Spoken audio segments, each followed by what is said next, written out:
Thank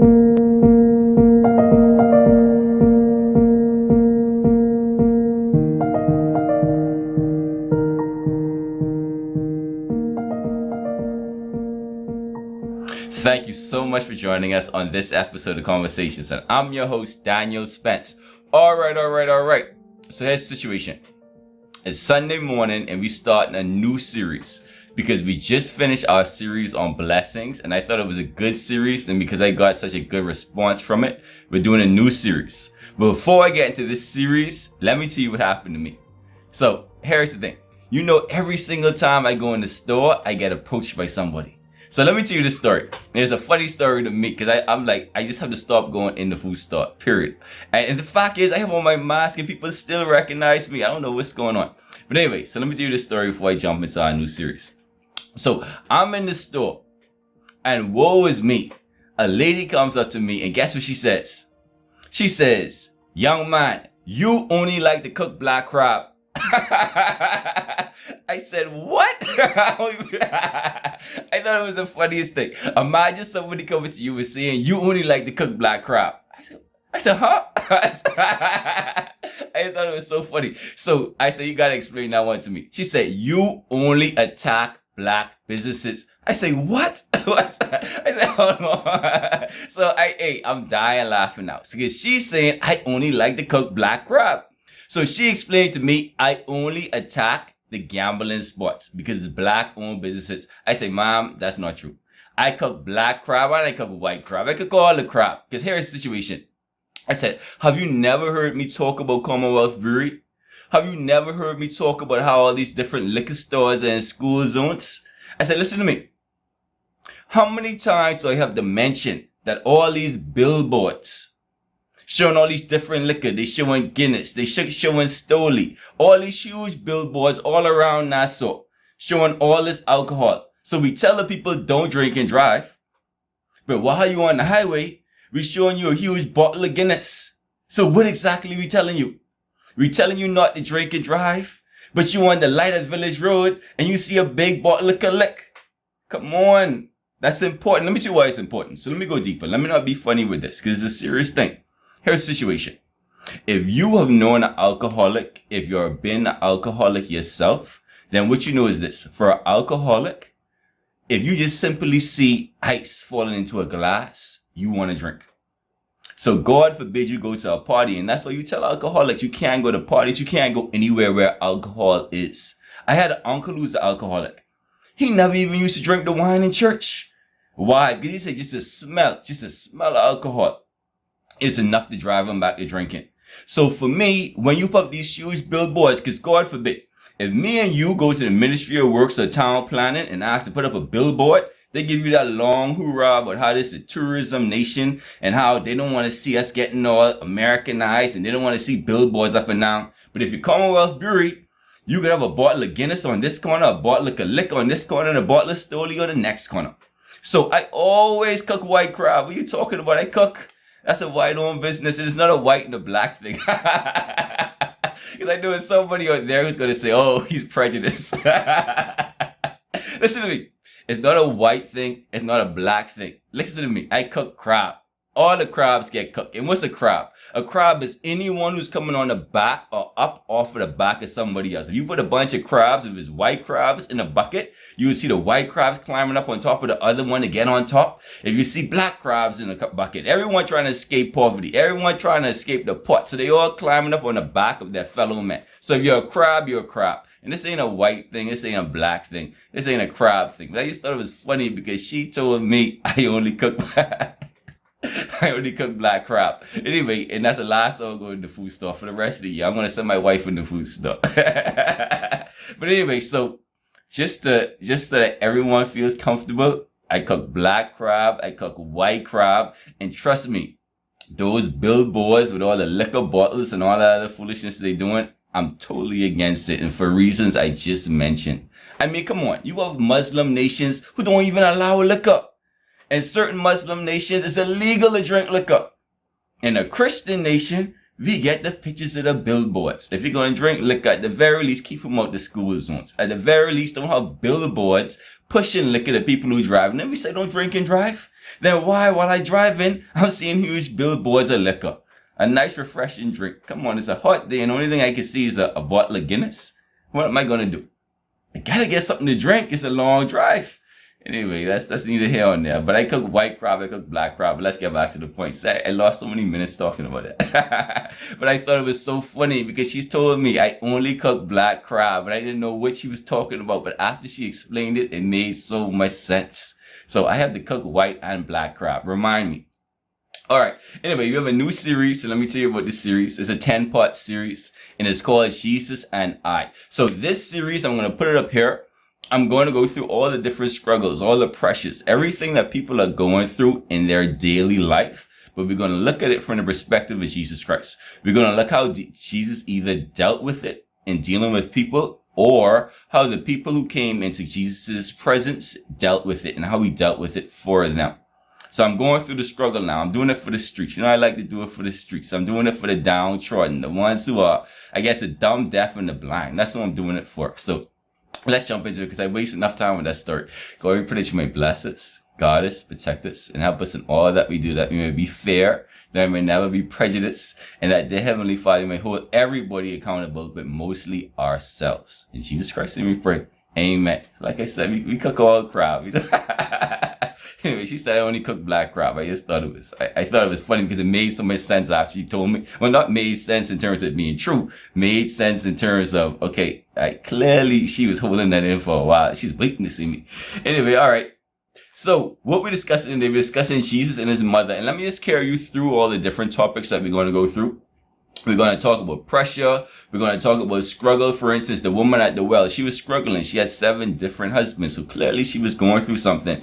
We're going to talk about Jesus and his family. It was a time when Jesus' family came to get him because they had a certain opinion of him. And they felt what he was doing wasn't necessarily the way their family should be portrayed. We're going to talk about the 10 lepers and ungratefulness. How of the 10 lepers who got healed, only 1 came back and thanked God. We're going to talk about Jesus and Pilate. That's how Jesus dealt with authority. We're going to talk about Jesus and the Pharisees, how Jesus dealt with opposition, how we should deal with opposition. So we're going into all these different topics that we face on a daily life or in our daily lives. And this one is going to be important because the first one is Jesus and his mother. So we're dealing with pressure. And if anybody knows, there's nobody who could put more pressure on you than your mother, than the ones you love. I mean, that's where all the pressure comes from. From that child, that wayward child, from that husband who wouldn't keep his pants up. That's where the pressure comes from. So we're going to talk about pressure today and how you deal with pressure and how Jesus dealt with pressure. And because I took so long with that story, I need to jump right into it. I'm looking at my time and I feel like it was just such a funny story to me because I only cook black crab apparently. So I'm going to do a better job cooking all crab, white crab, black crab, maybe find some yellow crab in there. Who knows? I'll find it for you though. I'm pretty sure it exists. I'm pretty sure it exists. You know what I'm talking about. And I'll get into that too. All right. So we're talking about pressure, so let's get to business. So no more fun and games, let's get to business. It's all serious now, and I'm cooking today. So we're talking about pressure, and we're going to talk about Jesus and when Jesus turned water into wine. And we're going to talk about the pressure that was on Jesus and how Jesus dealt with that pressure, because it was his coming out party. So let's talk about that. And to do this, we're in John chapter 2, verses 1 to 10. And listen to this story. And then on the third day, there was a marriage in Cana of Galilee, and the mother of Jesus was there. And both Jesus was called and his disciples to the marriage. And listen to verse 3, because this is where it all starts. And when they wanted wine, so when the people at the wedding, when they wanted wine, the mother of Jesus saith to him, they have no wine. So think about it like this. Jesus is at a wedding. You have a lot of people at the wedding. All of a sudden now, they're running out of wine. And Jesus' mother, she doesn't ask him to buy wine.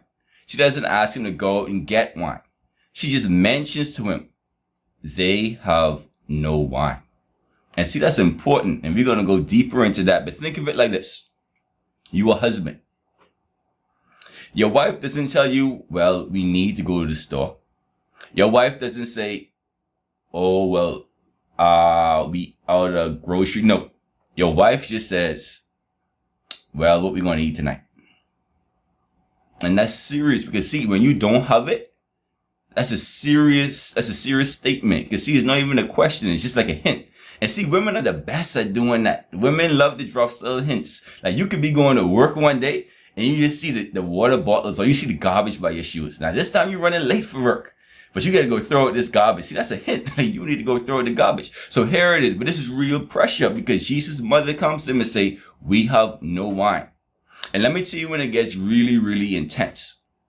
Because here it is. Jesus' mother is just simply stating this or putting it out there. She isn't telling him to do that. But what is it or how does it feel when your wife is coming to you and saying, we can't pay the mortgage? See, that's a different type of pressure.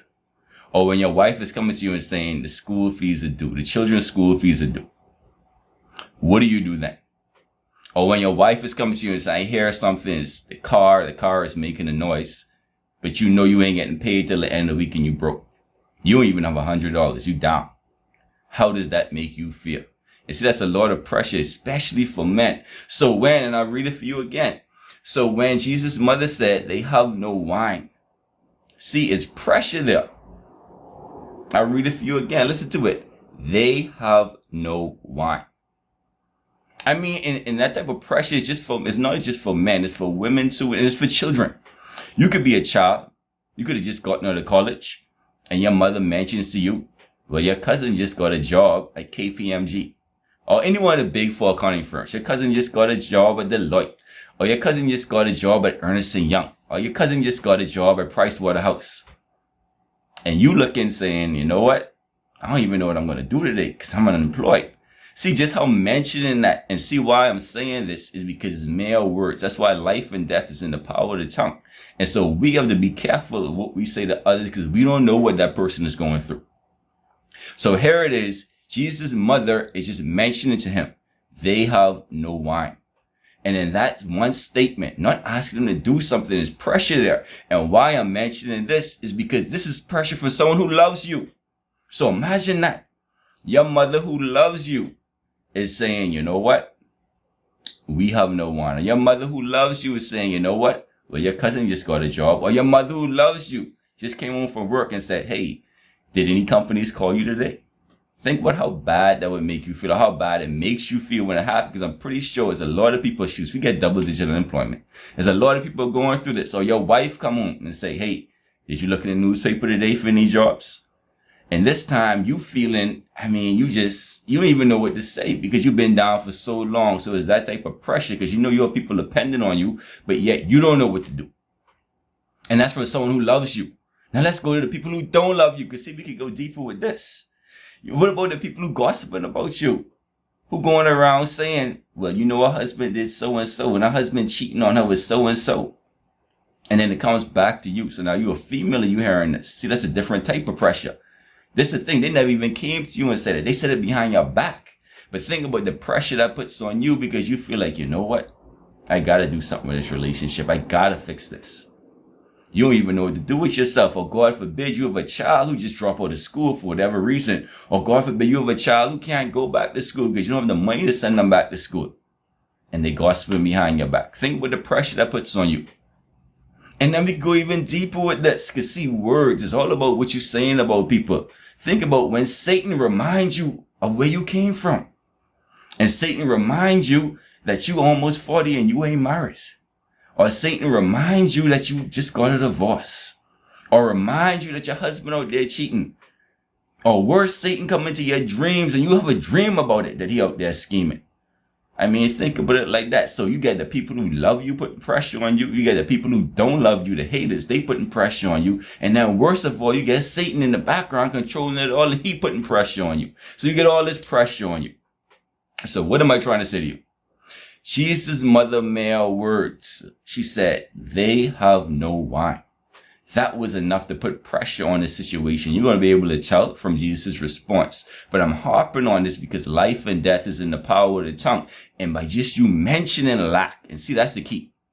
You have to watch what you say to people when you're talking about lack. And what do I mean by lack? When you lack something, you lack a job, you lack a good relationship. You lack finances, you lack groceries in the house.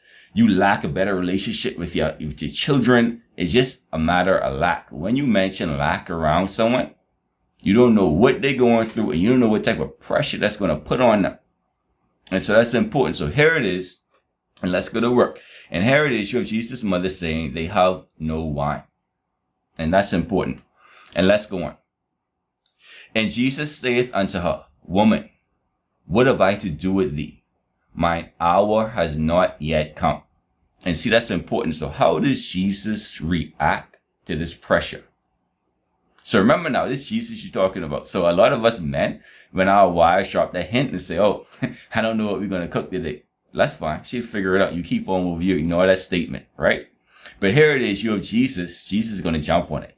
So Jesus says, and I read it for you again, and it almost sounds disrespectful, but you could tell it was, Jesus could tell. All right. So what Jesus is saying here is, I see what you're doing. Like, I see you. I understand what you're doing. So Jesus says, Woman, what have I to do with thee?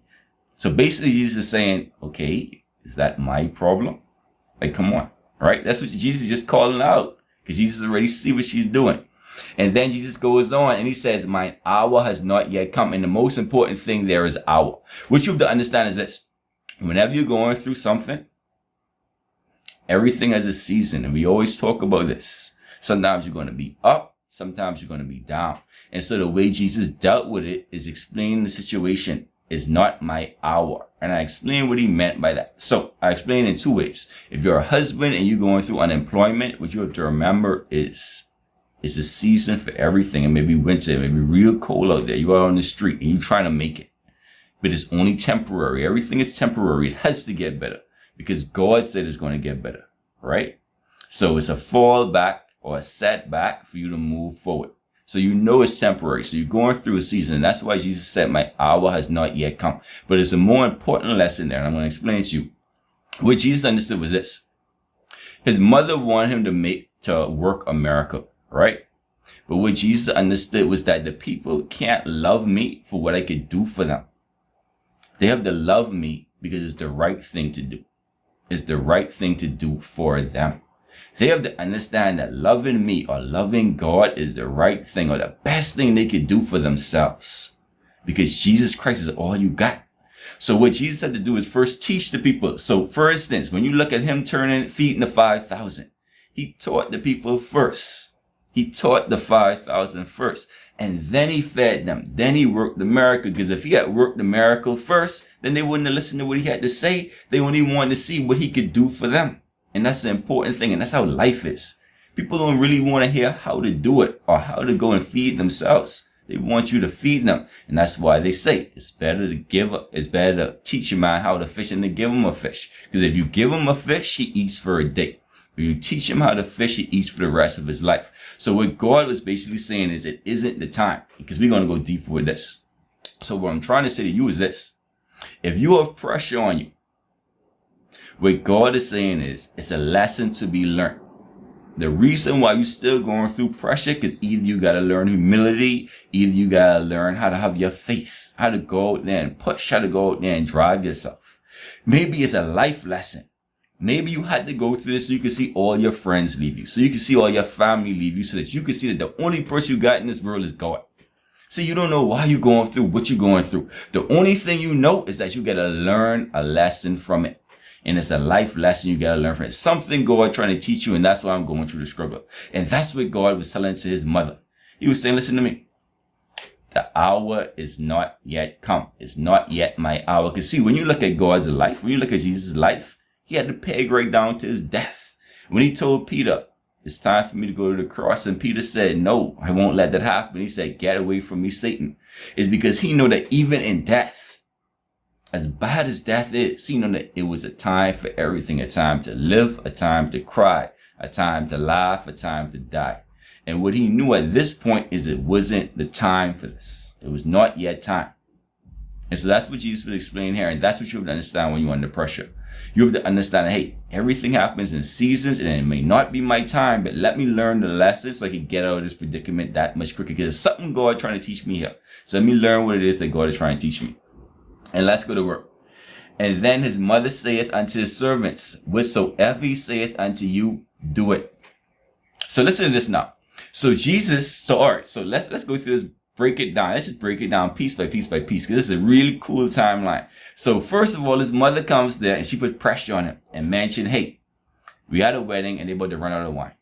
So Jesus explains to her, this has nothing to do with me. It's not my hour. And instead of her talking to Jesus, what does she do? She goes to the servants and she tells the servant, do whatever he says.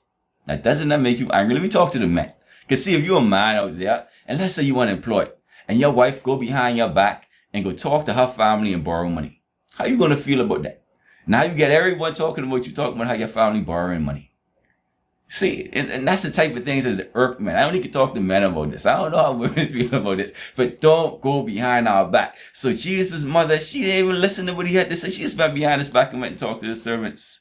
Think about it in your own life. Let's say you're a man out there and you're struggling to find a job. Then all of a sudden, out of the blue, somebody called you and say, hey, I spoke to your wife and so. And she said that you're looking for a job. And you're like, what? I'm a charity case now. What's going on? Right? So this is what Jesus' mother is doing. She's going behind his back. So she's adding even more pressure on him. So she's telling everybody about it. She's saying to the servants, hey, listen to him, because he's coming to tell y'all something. And whatever he tells y'all to do, go ahead and do it. So there's more pressure. That's like you about to go make an announcement. And you're thinking whether you should make this announcement or not. But then your mother goes up on stage and say, hey, my son has an announcement to make. Now you got to go make an announcement. So she's putting more pressure on Jesus. She's going to the people and saying, hey, whatever he tells you to do, do it. So he's going to fix the situation. So now Jesus has all the pressure on him. And I'm just saying that when you're going through pressure in life, this is from someone whom he loves. And that's why I use this example. This is his mother doing this. She has all the love in the world for him. But that loved one that you have could be putting pressure on you. So one, if you're in that situation, you need to put it in perspective. Understand that, hey, this is temporary. And then if you're the person applying the pressure, understand what you're doing. Because see, different people can take different things. And you can't put so much on someone that they contemplating suicide. Come on. Not for money. Not for a job. God forbid. So hey, let's move on. And we're in verse 6 now. And there were set 6 water pots of stone, after the manner of the purifying of the Jews, containing 2 or 3 firkins apiece. So what's a firkin? So a firkin is like a gallon. No, that's about, actually a firkin is about 10 gallons. So if it has 2 or 3 firkins in these jars that we're looking at, so that's like 30 gallons. So what is the important thing here? The important thing here is that when Jesus looked around, there were all these water pots right there waiting for him. So what does that say? That means God had already set it up. And that's what I'm trying to tell you. When you look at your life, you don't know where you're going to find that next meal from, but I promise you, God said he even feeds the birds. And that's what you have to remember. It's already done. So whenever man put pressure on you, because remember, God is never going to put pressure on you. So whenever man goes ahead, whether it's a friend or a foe, whenever that pressure is placed on you, I promise you, God is already, that solution is already there. You may not be able to see it, but it's there. Because let's read on. This way it gets really important, and we're going deeper now. And Jesus saith unto the servants, fill the water pots with water, and they filled them to the brim. See, that's important. So you're at a party and they out of wine. And what did Jesus say to do? The solution is to fill some jars with water. That don't make no sense. That's the only way I can say it. If you've been hearing me, you know what I mean. It don't make no sense. And that's the important thing here. See, when you're dealing with God and you have to go touch his robe, and the Holy Spirit tell you to touch his robe because you're sick and you have an issue of blood, but the Holy Spirit told you to go touch his robe. That don't make no sense. Or when God tell you, you know what, go catch the fish and take the piece of gold out the fish mouth. That's what he told Peter. That don't make no sense either. Or when Jesus came to them and said, listen to me, the people tired. Go feed the 5,000 people. And the disciples say, well, where we can find all that money? That don't make no sense. And that's what I'm trying to tell you. Whatever you're going through now, it probably ain't gonna make no sense. Whatever God is telling you to do, I promise you he's telling you to do something. And you sit in your head, that don't make no sense because me and this person don't speak. So I ain't talking to my pa. I don't want to talk to him. I don't want to get a job from him because we don't speak. And he's an angry person. See what I mean? Maybe you have to go humble yourself and talk to him. Maybe that's the lesson. You don't know what, I don't know what the lesson is. I'm just pulling this out. What I'm trying to tell you is, God may tell you to do something that don't make no sense. I'll read it for you again. Listen to what it says. And what does it say? Jesus saith unto them, go fill the pots with water. It just doesn't make sense. So why doesn't it make sense? And that's the key to all this. It doesn't make sense because God told you, my ways are higher than your ways. My thoughts are higher than your thoughts. As the heaven is from the earth, that's the distance between the way you think and I think. So when God tell you to do something, you just do it because it may not make no sense. But if he needs you to fill some jars with water so you can serve the people wine at your party, go ahead and go do that. I don't know what God is telling you to do. We can even go deeper with this. Let me tell you why it don't make no sense. It don't make no sense because the situation that you in, the pressure that you under don't make no sense. But that's why you got to learn the lesson. And that's what I'm trying to tell you. It could be a lesson in humility. It could be a lesson in faith. It could be a life lesson so that you can see the people, the snakes in the grass. So you got to cut the grass sometimes. Sometimes you got to lose your job so that you can cut your grass. So that you can see all the people who are with you who really weren't with you. All who were supposed to be your friends were really talking about you. And after you cut the grass, all right, now it's time to go to work. And that's what God is saying. So God told him to do something that just don't make no sense. It don't make no sense. Why? Because my thoughts are higher than your thoughts. And that's what our Lord said. All right, let's go to work. We're cooking now. We're cooking. All right. And let's go a little further. I mean, I could go so much deeper into that. Let me tell you something. You got some women out there. And they say, God, I'm 40. I'm 45. I ain't got no children. I ain't got no husband. That don't make no sense. How many women out there saying that? And what God is saying to you, maybe the lesson you need to learn is to build your self-esteem. Your esteem so low. If I give you a husband right now, he'd walk all over you. So maybe now ain't the right time for you to have a husband. Who knows? It may be another situation. It may be a situation where God is saying, you know what? Maybe you would walk all over him because you're already set in your ways. You 40 something. You feel like you know it all, you done it all, and you was Miss Independent. And if I give you this man, you wouldn't be able to keep him because the right man only lasts with you for a year. Why? Because you was Miss Independent. You don't need no man in your life. So if I send you this husband, you can walk all over him. So you need to go humble yourself. I was going to say humiliate, but you need to humble yourself. And that's what I mean. So you don't know what's going on. Let's get to work. I'm running out of time. And I'm trying to get through this story. This is a deep story. And Jesus saith unto them, draw out now and give the water unto the governor. No, I actually didn't say water. That's me making stuff up. Let me read the Bible because I'm talking under my head. And Jesus saith unto them, draw out now and bear unto the governor of the feast. And they bore it to the governor.